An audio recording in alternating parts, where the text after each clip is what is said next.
Now, we knew he was going down, but we didn't think that he was going to go down this bad. But Diddy was arrested last night by the feds, y'all. And a breaking news topping our newscast at this hour. Singer Sean Diddy Combs has been arrested in Manhattan. This comes after a grand jury indictment. It is not clear which charges the rapper was arrested for, but he has several sexual misconduct and assault allegations spanning over 30 years.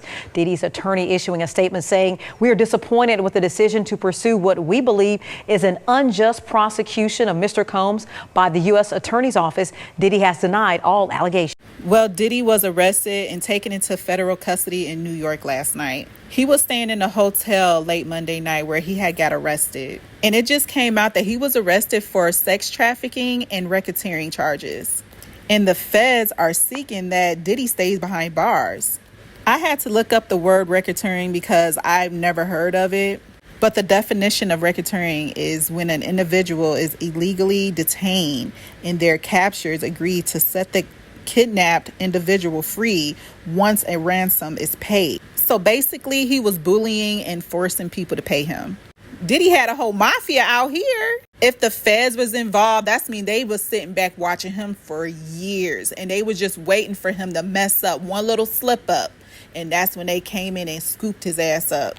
Diddy is a dangerous, dangerous person that really need to be kept off the streets because he is just a dangerous individual. The Shade Room had just came out and said that authorities seized narcotics and more than 1,000 bottles of baby oil and lubricant from Diddy's residence back in March raid.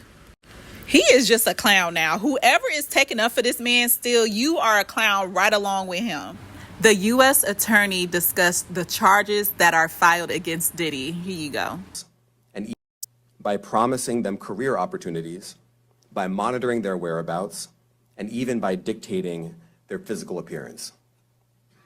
Because of all of this, the indictment alleges that the victims did not believe they could refuse Combs without risking their security or facing more abuse. The indictment also alleges other acts of violence undertaken by Combs and others, including violence against witnesses to his abuse, kidnapping, and arson. The indictment alleges that on more than one occasion, Combs carried or brandished firearms to intimidate and threaten victims and witnesses. Now, Combs did not do this all on his own. As I mentioned, Combs has been charged with RICO conspiracy.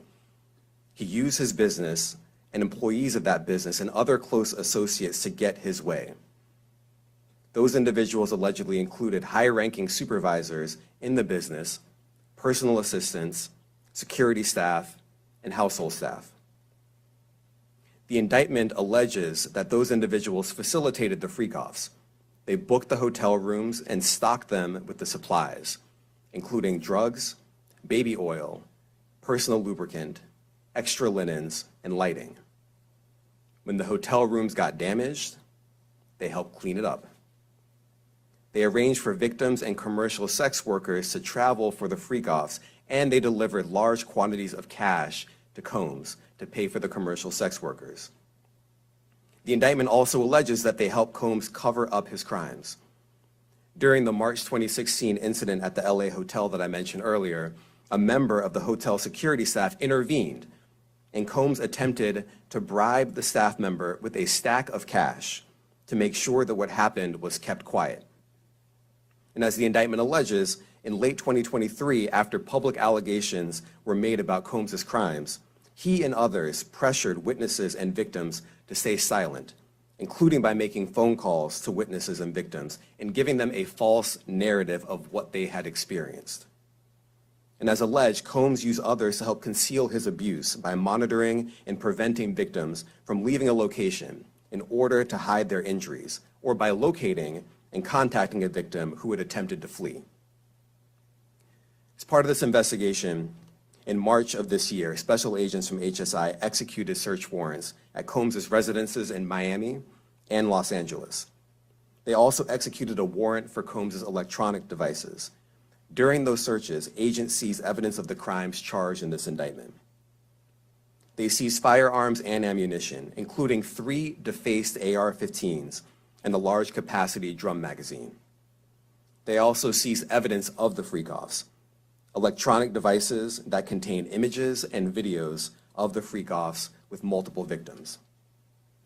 And they seized cases and cases of the kinds of personal lubricant and baby oil that Combs' staff allegedly used to stock hotel rooms for the freak-offs, more than 1,000 bottles altogether. Here are some of the items that we recovered during the searches.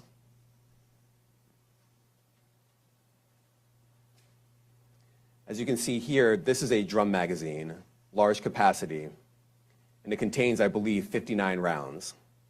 I mentioned as well, we recovered 3 AR-15s. This is a close-up shot of one of the AR-15s, and you can see right here, the serial number has been thoroughly defaced. Another picture of more ammunition and parts of 2 AR-15s right there. Now, I want to be clear about 2 things. First, this office is determined to investigate and prosecute anyone who engages in sex trafficking, no matter how powerful or wealthy or famous you may be. No one should doubt our commitment on that. A year ago, Sean Combs stood in Times Square and was handed a key to New York City. Today, he's been indicted and will face justice in the Southern District of New York. Second, we are not done. This investigation is ongoing, and I encourage anyone with information about this case to come forward and to do it quickly.